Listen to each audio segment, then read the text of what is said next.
We are back with the most powerful Democratic elected official in America, House Speaker Nancy Pelosi. Speaker Pelosi, thank you for joining us on this very important day. Yesterday, you knelt in honor of George Floyd and his life. And soon after, you helped unveil the new policing reform bill. This has been 15 days of impact, and now it's time for congressional action. What do you hope your legislation is going to achieve? Well, thank you for mentioning that. I'm very proud of the work of Karen Bass, the chair of the Congressional Black Caucus. She also chairs the Crime Subcommittee of the Judiciary Committee. So tomorrow, the Judiciary Committee under Jerry Nadler's leadership and Karen Bass will be having a hearing on the justice and policing legislation. And what we hope to accomplish is an improvement in justice and policing.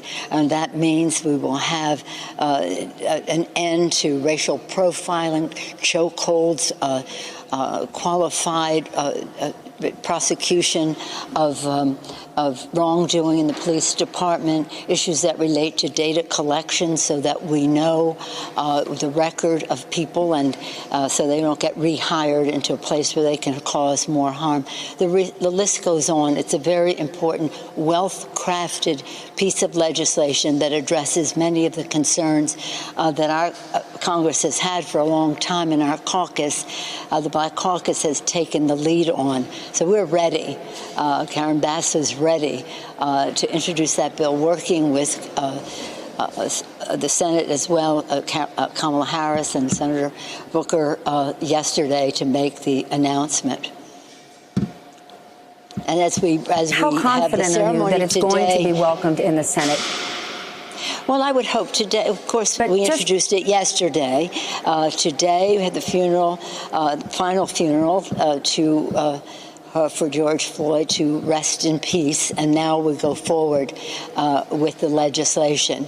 I would hope that public opinion will convince our colleagues that something to the effect that we're putting together needs to be done. They're not partisan in any way, and hopefully it's about reducing violence in the administration of justice. Safety is very important to the American people. Safety is one of our primary responsibilities as elected officials, to keep the American people safe. And we want them to be saved in a very just way. But the Senate can't even pass an anti-lynching bill. If you can't get that through, does this have hope?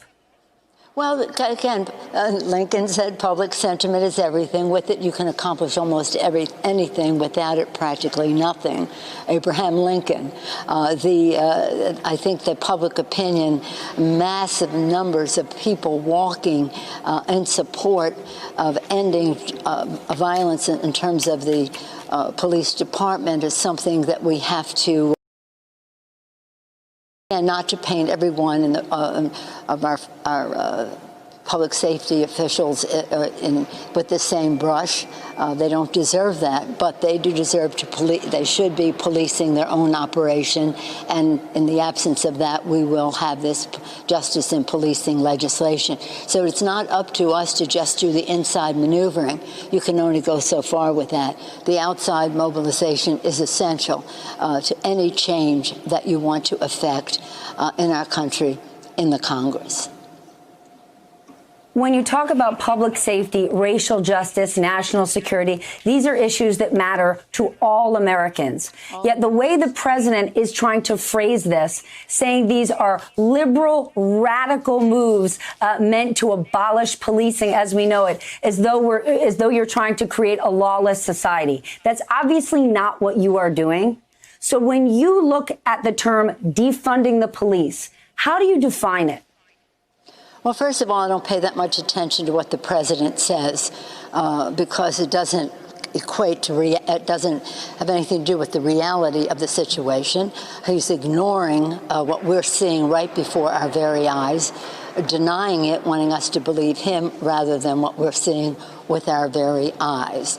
The issue of budgeting is one that should be a statement of our values. What we care about should be how we allocate our resources, and we do care about safety. So we will have various measures that relate to, we could perhaps alleviate some of the responsibilities some in law enforcement have that relate to mental illness, relate to domestic violence and the rest of that.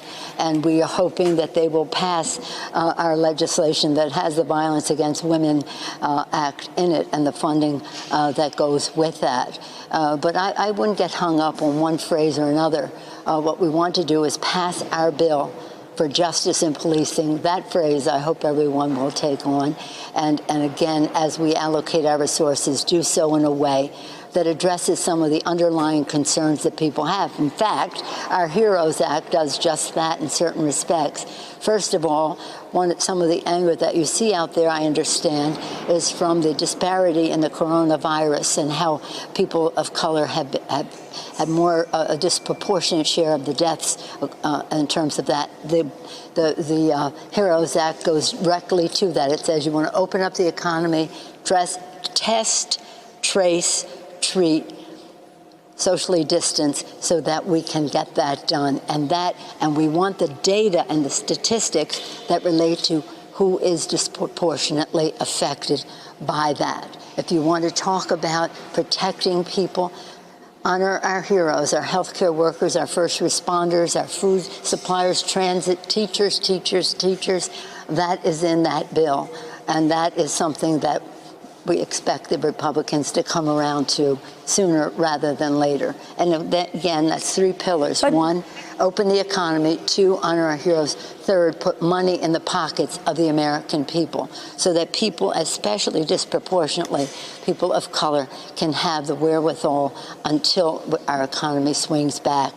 And then we have some ideas about that as we go forward, and that is to pass our infrastructure, build the infrastructure of America in a green way, have a stabilization of the Affordable Care Act so they have more access to affordable care.